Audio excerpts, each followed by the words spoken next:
के लिए उत्तर प्रदेश सरकार की तरफ से गाइडलाइंस जारी की जा रही है। आपको सीधे लिए चलते हैं उस प्रेस कॉन्फ्रेंस में। चर्चा करके जो अनुमति गाइडलाइंस की दी है वो अब जारी कर दी गई है। उसके बारे में मैं गाइडलाइंस के बारे में जो नई गाइडलाइंस जारी हुई हैं और 30 जून तक जारी रहेंगी उसके बारे में उन्होंने जो आदेश दिए हैं और स्टेट गवर्नमेंट की तरफ से जो जारी किया गया है उस पर मैं आपको ब्रीफ करना चाहूँगा।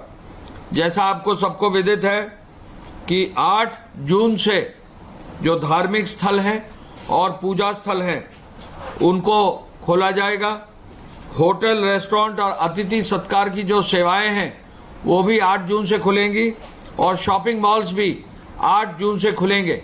लेकिन इन तीनों व्यवस्था के लिए भारत सरकार की जो हेल्थ विभाग की जो गाइडलाइंस आएंगी और जो प्रदेश सरकार अपनी गाइडलाइंस जारी करेगा उसके अनुरूप जो है ये 8 जून से ये खोलने की व्यवस्था होगी। द्वितीय चरण में भारत सरकार ने आदेश किया था कि समस्त स्कूल, कॉलेज, शैक्षिक संस्थान, प्रशिक्षण संस्थान, कोचिंग आदि के संदर्भ में ये जुलाई 2020 से खुलेंगे। इनके लिए भी भारत सरकार जब दिशा निर्देश जारी करेगी तो प्रदेश सरकार इनको आदेश जारी करेगा जुलाई से। कतिपय गतिविधियों पर अभी स्थगित रहेंगे। अंतर्राष्ट्रीय विमान सेवाएं, मेट्रो सेवाएं स्थगित रहेंगी और अग्रिम आदेशों तक बंद रहेंगे सिनेमा हॉल, जिम्नेजियम, तरणताल, मनोरंजन पार्क, थिएटर, बार एवं सभागार, असेंबली हॉल एवं अन्य स्थान। तो ये भारत सरकार के गाइडलाइंस के अनुरूप प्रदेश सरकार ने प्रथम बिंदु ये जारी किया है। जो राष्ट्रीय नीति निर्देशक प्रबंधन है उसके अनुरूप कुछ कतिपय संशोधन करके राज्य सरकार ने आदेश जारी किए हैं। भारत सरकार ने रात्रि निषेधाज्ञा यानी नाइट लॉकडाउन के लिए रात 9 बजे से 5 बजे तक बंदी का आदेश दिया है। उसी के अनुरूप प्रदेश सरकार ने भी रात 9 बजे से सुबह 5 बजे तक का बंदी का आदेश दिया है। कंटेनमेंट जोन के लिए, लॉकडाउन के लिए जो गतिविधियां भारत सरकार ने निर्धारित की हैं केवल वही गतिविधियां कंटेनमेंट जोन में अनुमति रहेगी। स्वास्थ्य एवं चिकित्सा विभाग की गतिविधियां, डोर टू डोर सर्वे जो कंटेनमेंट जोन में होगा उसकी अनुमति होगी। साथ साथ कंटेनमेंट जोन में आवश्यक वस्तुओं की व्यवस्था करने की अनुमति होगी। साथ साथ कंटेनमेंट जोन में ही सफाई की व्यवस्था करने की अनुमति होगी। इसके अलावा कोई और गतिविधि या किसी और व्यक्ति को कंटेनमेंट जोन में बाहर आने या जाने की अनुमति नहीं होगी। सुरक्षा व्यवस्था भी वहां दी जाएगी। कंटेनमेंट जोन का डेफिनेशन भारत सरकार की गाइडलाइंस के अनुरूप, हेल्थ विभाग के अनुरूप प्रदेश सरकार ने जारी किया है। और कंटेनमेंट जोन की जो गाइडलाइन है, शहरी क्षेत्र में अगर सिंगल केस होगा तो 250 मीटर के रेडियस में जो है कंटेनमेंट जोन डिफाइन किया जाएगा और यदि एक से अधिक केसेस होंगे तो 500 मीटर का रेडियस में डिफाइन किया जाएगा और बफर जोन 250 मीटर का रहेगा। आवासीय बहुमंजिली सोसाइटियों के बारे में जो एनसीआर क्षेत्र में है, विशेष रूप से नोएडा में, गाजियाबाद में, इनके लिए जो है विशेष नीति कंटेनमेंट जोन की अब लागू की गई है। ऐसी बहुमंजिली भवन, टावर सोसाइटी में यदि एक फ्लोर या एक से अधिक संक्रमण अगर केस मिलता है तो ऐसे बहुमंजिले भवन को कंटेनमेंट जोन केवल उसी भवन को किया जाएगा जिसमें कि जो केस निकलता वो आएगा। यदि सोसाइटी में एक से अधिक टावर में केस निकलेंगे तो फिर जो टावर्स में केस निकले हैं उनको तो बंद किया जाएगा, लेकिन कुछ कॉमन एरिया डिफाइन किया जाएगा। अगर उसकी आवश्यकता पड़ेगी तो उनको भी जो है बंदी के क्षेत्र में रखा जाएगा। वाणिज्यिक, औद्योगिक, कार्यालय भवनों का यदि वहां पर कोई केस निकलता है तो कंटेनमेंट जोन जो उनमें बनाया जाएगा उसमें जो कार्यालय है, औद्योगिक संस्थान है और वाणिज्यिक भवन है उसको 24 घंटे के लिए बंद कर दिया जाएगा और 24 घंटे में उसको पूरा सैनिटाइज किया जाएगा। जिलाधिकारी और वहां के हेल्थ विभाग के लोगों के माध्यम से उसको पूरा सैनिटाइज किया जाएगा और 24 घंटे बाद फिर ऐसे भवनों को जो है पुनः डिसइंफेक्ट करके पूरा उसकी व्यवस्था सुनिश्चित करके उनको फिर खोला जाएगा। ऐसे भवनों को सैनिटाइज और डिसइंफेक्ट करने का खर्चा और कार्य भवन स्वामी को स्वयं वहन करना पड़ेगा। यदि कोई सक्रिय केस सिंगल फ्लोर में पाया जाता है तो वो केस अगर एक फ्लोर में है तो उसी फ्लोर को जो है केवल सील किया जाएगा, बाकी फ्लोर्स को सील नहीं किया जाएगा। और यदि मल्टीपल फ्लोर्स पर है तो पूरे टावर को सील किया जाएगा। ग्रामीण क्षेत्र में यदि एक केस है तो उस मजरे की आबादी के एरिया को ही सील किया जाएगा। और यदि मल्टीपल केस हैं ग्रामीण क्षेत्र में तो जिन जिन मजरों में जहां केस हैं उन मजरों को ही केवल जो है सील किया जाएगा।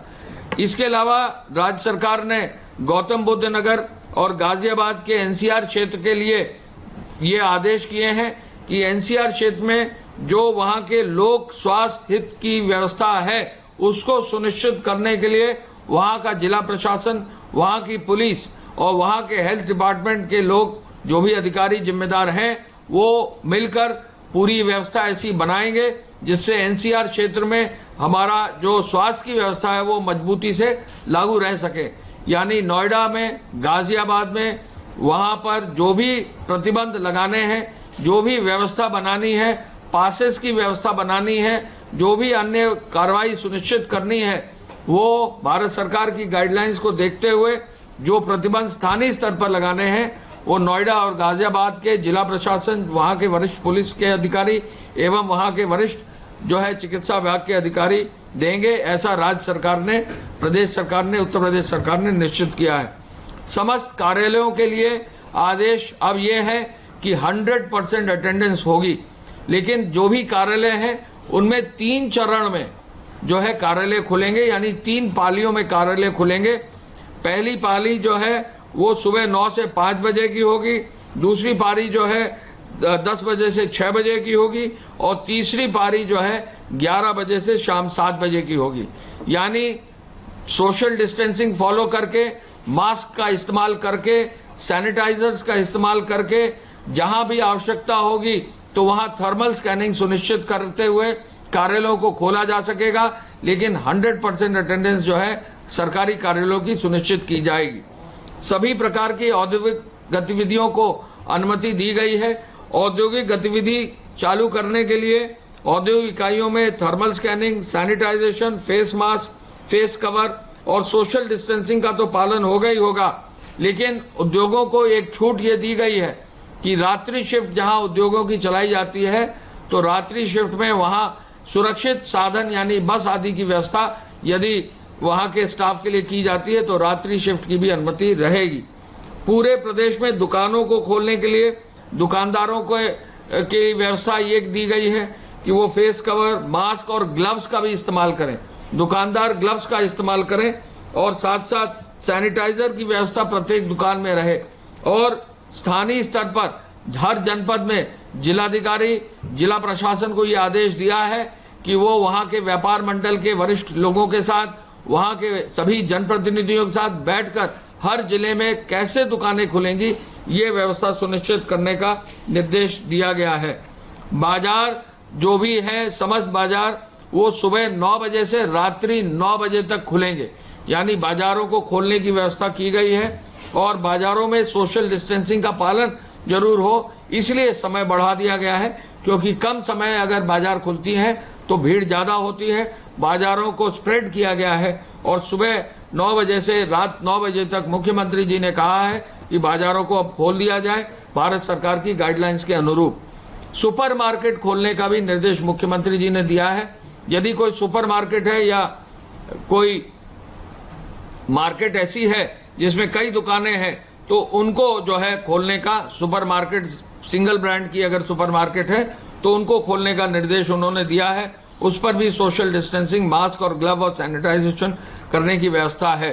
सब्जी मंडियों के लिए मुख्यमंत्री जी ने आदेश दिया है कि सब्जी मंडी जो थोक की मंडी है वो सुबह खुल जाए और सब्जी मंडी दिन में सुबह जो रिटेल का काम है वो सुबह 6 से 9 बजे तक कर लें। लेकिन फल सब्जी मंडियों के लिए उन्होंने आदेश ये दिया है कि सुबह 8 बजे से रात 8 बजे तक यानी 12 घंटे तक पूरी फल सब्जी मंडी खुली है, जिससे कि सोशल डिस्टेंसिंग का पालन हो, किसी को कोई दिक्कत ना हो।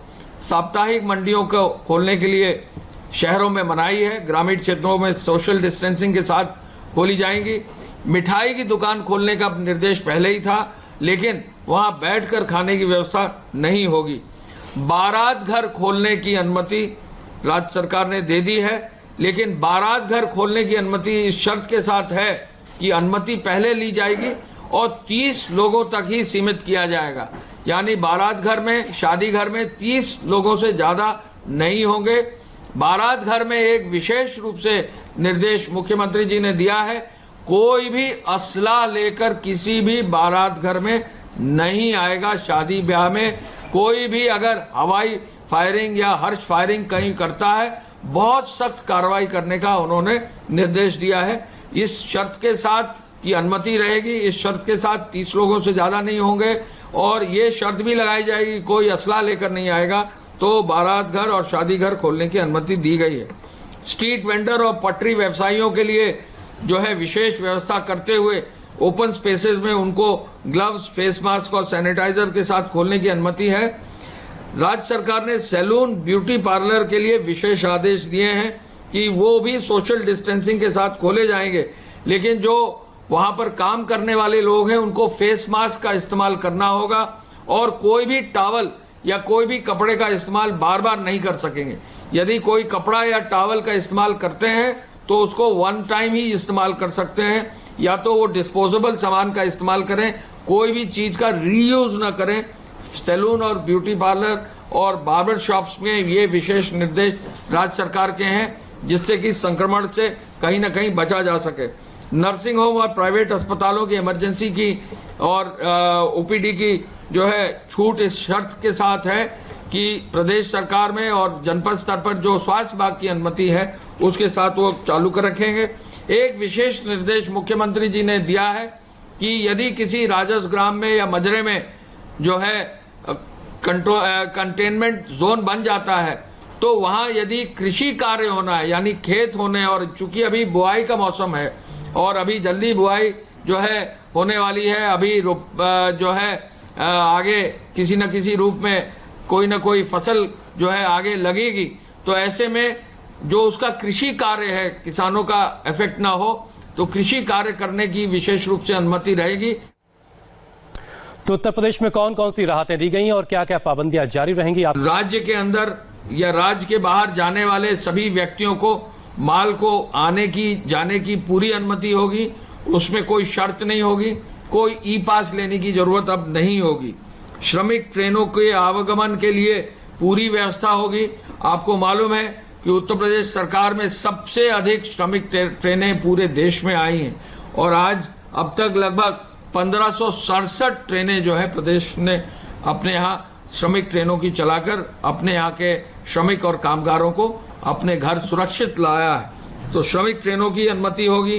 घरेलू उड़ानों की अनुमति आपको मालूम है कई एयरपोर्ट्स, प्रदेश के सभी एयरपोर्ट्स करीब चालू हो गए हैं। गोरखपुर चालू हो गया है, वाराणसी एयरपोर्ट चालू हो गया है, प्रयागराज एयरपोर्ट चालू हो गया है, लखनऊ एयरपोर्ट तो चालू हो ही गया है। तो ऐसे में काफी मात्रा में, काफी संख्या में अब घरेलू उड़ान के माध्यम से भी लोग आवाजाही कर रहे हैं और घरेलू उड़ान से जो लोग आ रहे हैं उनके लिए स्वास्थ्य विभाग ने अलग सा प्रोटोकॉल जारी किया है। खाली ट्रक और भरे ट्रकों का भी आवागमन जारी है और प्रदेश से जो नेबरिंग कंट्रीज हैं यानी नेपाल आदि से भी ट्रक का और माल वाहन का जो आने जाने की व्यवस्था है उसको भी लागू किया जाएगा। पुनः भारत सरकार के गाइडलाइंस के अनुरूप 65 साल से ऊपर के लोग, गर्भवती महिलाएं, जो भी बीमार हैं या जिनको कोई दिक्कत है उनको, और 10 साल से कम के बच्चों को ये हिदायत है कि वो घर से बाहर ना निकलें। आरोग्य सेतु ऐप और आयुष कवच कोविड ऐप का भी लोग जो है अधिक से अधिक पालन सुनिश्चित करें। गाइडलाइंस का समस्त उपायों का जो है जिलाधिकारी अपने जिले पर उनका अनुसरण करेंगे। ये निर्देश आज दिए गए हैं। माननीय मुख्यमंत्री जी के अनुमोदन के पश्चात ये आदेश आज जारी किए गए हैं। आपको मालूम है कि आज जो कोविड की 19 की बैठक हुई थी, जैसा कि अभी प्रमुख सचिव स्वास्थ्य ने बताया है, मुख्यमंत्री जी ने जो लक्ष्य निर्धारित किए उन लक्ष्यों को अचीव करने के लिए हम सभी अधिकारियों को प्रोत्साहित भी किया और कार्य सुनिश्चित किया। आज L1, L2, L3 के जो है 1 लाख बेड अब पूरे हो गए हैं और इसमें 1,01,000 बेड्स करीब पूरे हुए हैं और इन L1, L2, L3 बेड्स के लिए अब उन्होंने ये निर्देशित किया है कि ये पूरे देश में संभवतः सबसे ज्यादा संख्या उत्तर प्रदेश में है। उन्होंने निर्देशित ये किया है, आज प्रेस कॉन्फ्रेंस में भी उन्होंने बताया है कि इन बेड्स की चिकित्सकीय व्यवस्था, यहाँ चिकित्सकों की व्यवस्था को और मजबूत करके, क्वालिटी और इम्प्रूव करके जो स्वास्थ्य सेवाएं प्रत्येक 75 जनपद में दी गई हैं उनको और मजबूत किया जाएगा। जो टेस्टिंग की व्यवस्था है वो जैसा अभी बताया है 10,000 आज क्रॉस कर गया है, अगले 15 दिन में 15,000 क्रॉस करेगा और जिस रेट से मशीनें हमारे नए प्रदेश में आ रही हैं उनके आधार पर इसी माह के अंत तक टेस्टिंग भी लगभग 20,000 तक होगी। आज इसकी समीक्षा मुख्यमंत्री जी ने की। 1 जून से रेल सेवा शुरू होगी। रेल में जो लोग ट्रैवल कर रहे हैं, रेल में जो लोग यात्रा कर रहे हैं, उनको भी एक गाइडलाइन स्वास्थ्य विभाग ने जारी की है। जो भी रेल में यात्रा करें बहुत ही सावधानी पूर्वक सोशल डिस्टेंसिंग का जो है इस्तेमाल करें, हैंड सैनिटाइजर का इस्तेमाल करें। रेल विभाग जो भी इंस्ट्रक्शंस देता है उनका जो है अनुसरण करें और रेलवे स्टेशन पर जिला प्रशासन, वहां की पुलिस, वहां के हेल्थ डिपार्टमेंट के जो भी अधिकारी निर्देश देते हैं, रेल से उतरने और चढ़ने वाले लोग कृपया उनका अनुसरण करें। रेलवे बोर्ड को पत्र लिखकर हम ये अनुरोध करने वाले हैं कि हैंडबिल के माध्यम से जो भी लोग रेल में ट्रैवल कर रहे हैं उनको अवेयर किया जाए, उनको जो है अवगत कराया जाए कि क्या क्या सावधानियां बरतनी है। गोदाम से राशन की दुकान तक पूरी पारदर्शिता हो, जीपीएस प्रणाली लागू हो, ये भी निर्देश आज दिया है। राशन वितरण में यदि कहीं घटतौली होगी तो एफआईआर दर्ज होगी। जो भी इसमें कोई भी लोग अगर अंतर्ग्रस्त हैं तो उन पर बहुत सख्त कार्रवाई होगी। मुख्यमंत्री जी ने आज ये आदेश दिया है।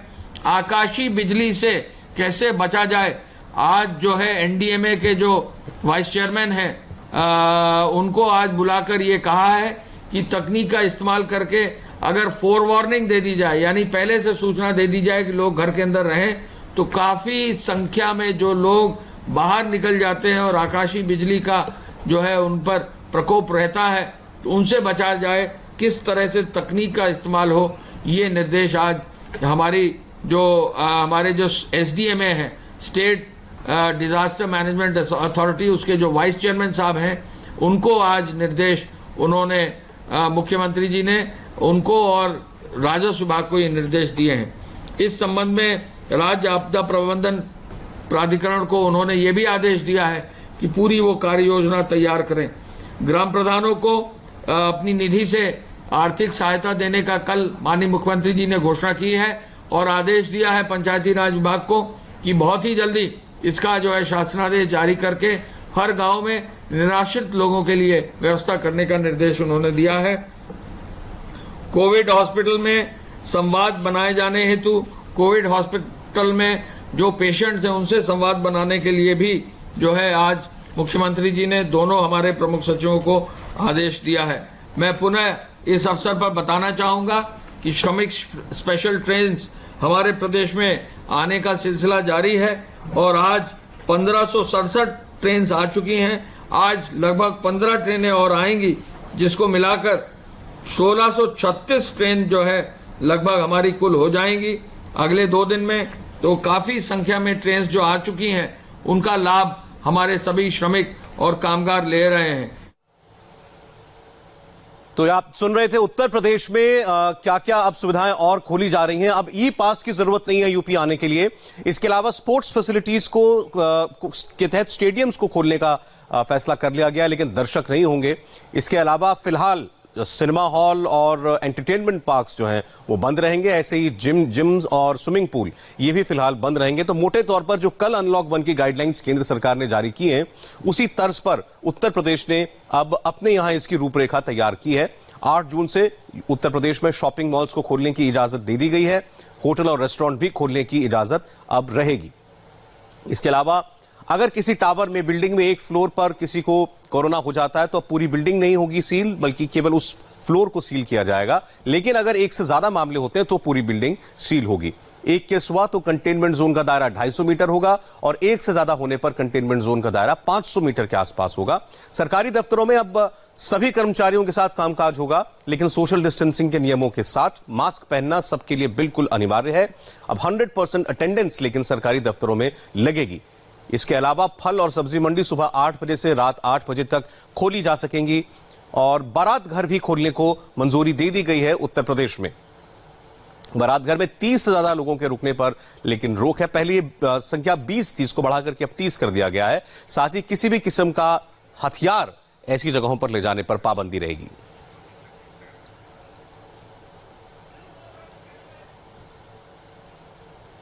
और आइए अब देखते हैं कोरोना वायरस